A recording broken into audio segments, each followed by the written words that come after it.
Hello world and internet and future self watching this. Today I'm going to be talking about the 21 things that I learned in 2021 because I can.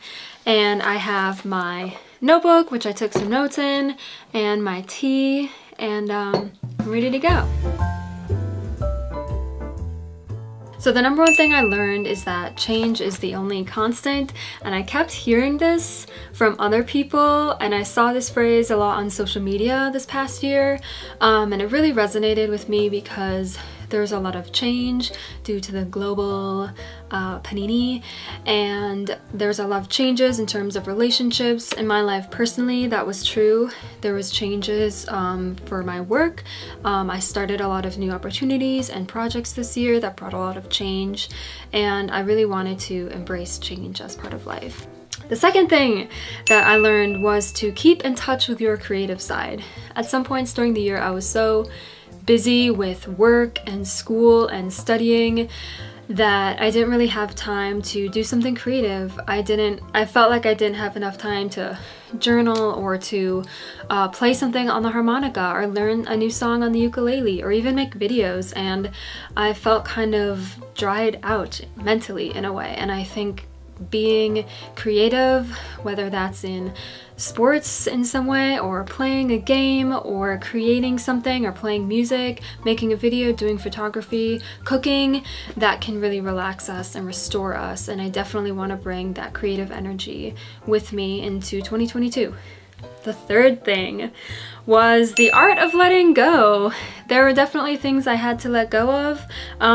For me, one of those things was trying to make everybody happy. I just have to let go of the fact that not everybody is going to be happy and I can't do anything about it. 4. Striving for perfection will paralyze you. Sometimes I think I didn't try things, or I said I wasn't going to do things because it wasn't going to be perfect. Like, this definitely had to do with being creative. I was like, oh, I'm not going to do that. I'm not going to be very good at that. Or I'm really nervous to start writing this paper or working on this project because I'm nervous about the outcome. I don't know if it's going to be perfect. And that just led to procrastination. And I think it's important to just do things and let go of the outcome, because trying to be perfect all the time, you won't get anything done. So striving for perfection will paralyze you. Number 5, having a schedule keeps me moving. And yeah, at some points I had a lot of free time, not free time because I still had to do things, but I didn't have a strict schedule, and getting a planner definitely helped me not procrastinate on things and stay on top of my work. So having a schedule was important for me. Number 6. Sweating is healing. I found that whenever I got stressed or overwhelmed or was feeling mentally out of it, if I went for a run, if I worked out, if I took a sauna or maybe a hot tub, I felt so much better because of the sweat. Honestly, sweating is healing. And I noticed a big difference when I worked out and didn't sweat as much versus when I worked out and sweat a lot. I just found that sweating is healing for me, and I'm gonna take that with me into 2022. Let's get our sweat on. Number 7, invest in relationships that fill your cup. I think I spent some time this year worrying about relationships where people wouldn't give back to me. People were flaking out on me, and I was taking that personally. But at the end of the day, I should really be investing my time in relationships that give back to me as much as I give to them.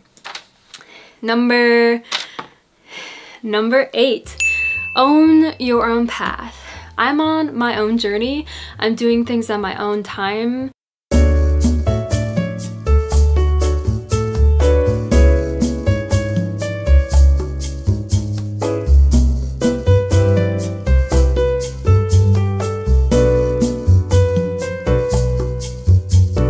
I am who I am, and you are who you are, and that's that.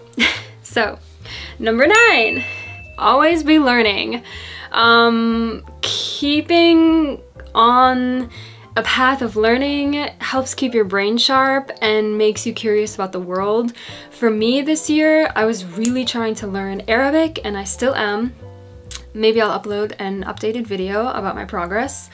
And that just kept me curious, learning about another culture and another language, and it just really inspired me a lot. So I'm definitely gonna try to bring that learning energy with me into 2022. Whew. Okay, number 10. Don't ignore your heart. Okay, I watched this documentary about a tour that Bob Dylan and his whole crew and his friends had in the 1970s, and there's this funny interview that he did with Joan Baez, and he said, "Thought will mess you up." See, that's what thought has to do with it. Thought will f*** you up. You're right, I agree with that. See, it's heart, it's not head. Like, basically bad things happen when you just follow your head too much, when you're thinking with your head and you're ignoring your heart. And that was so true for me. I think I tried to over-rationalize some things this year, be super logical, and try to predict the future, and I was ignoring what my heart was telling me, you know, and you have to listen to your heart, and I know that can be hard to do, but I'm definitely gonna try to listen to my heart from now on, because my heart says some really important things, and our emotions are telling us important information about our environment and our surroundings, and your heart and your emotions, that's just not something that should be ignored. So number 11, 10 plus 1. Do what's right for you. I think this kind of goes with own your own path, be authentic to yourself. Yeah, what's right for you might not be what's right for somebody else, but if it's right for you and it's what makes you happy, I think that's what's important. All right, number 12. Turn off the news. You gotta take a break from all that noise. I found myself doom scrolling this year and constantly checking the headlines about politics and and horrible events that happened and people who died, and I could feel my heart rate just increase, just shoot up. And I saw it on my Fitbit, how my heart rate would just increase when I checked an email or read the headlines and read the news. And you gotta take a step back sometimes, and that doesn't mean being ignorant to what's going on in the world, but it just means taking time for yourself and disconnecting from social media and not checking the news for a little while. I deleted Instagram for a month and a half this year, and I found that I felt more chilled out. Number 13. Academic readings count as reading.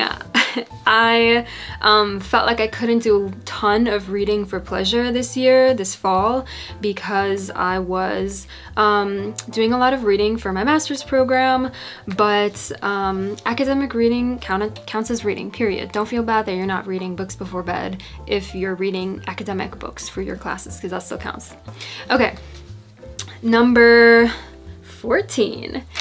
Okay, be the vibe, don't match the vibe. So have you ever like walked into a room, or have you ever been sitting in a room and somebody else walks in and just their presence like lightens the room and they have such a positive energy? You know, even if the room was kind of quiet and boring and dull before, that person walks in and they change the energy and they brighten everyone's day. That's what I want to be. I don't want to walk into a room that's dull and become dull myself, if that makes any sense. So be the vibe, don't match the vibe. Let's see. 15. Everybody has anxiety. It's 2021. By controlling your own, you can create a positive influence. So everybody's dealing with anxiety, and it's important to take care of your own health, because that can have a positive influence on other people as well. Let's see. Number 16. We are social beings. Touch people. I love hugging people. I love getting a little back rub, a little back scratch for my friends, for my mom, having someone play with my hair. We are extremely social beings, and touch people, that's what we need. That heals our heart, and that matters a lot, and that matters to me personally. That's something that I learned, is we are super hyper social people. Like, we're very social beings. We're very social creatures. Say the word social one more time. And for me, it's important to touch people and be very social. Okay, Number 17. Relaxation is healing and medicine. Yeah, it's important to take time to relax because that can heal yourself. It's important to take care of yourself. Number 18. It will be okay. It'll be okay. That's what I learned. Like, I was so stressed about certain things and all the uncertainty, and 2021 was okay, honestly, for me. Let's see. 19. Spending time outside is what I need. Yes, spending time outside is very, very important. For me, I found that it was incredibly relaxing, that walking around outside was very healing and it put me in a good state of mind. So I'm trying to spend more time outside in 2022 as well. I only have 2 minutes left on this SIM card. So my last two, 20. I do not like working from home. I realized this in 2020, but especially in 2021, after I went back in person in 2021, I felt so much better. I slept better. I was more grateful for my house. So working from home is personally not for me. And the last one, 21. I appreciate my family a lot. Seeing my family helps me feel grounded, and I definitely want to bring into 2022 more good moments with my families and strengthened connections. So thank you for watching this, and I wish everybody a wonderful, wonderful new year. Stay safe and stay grateful.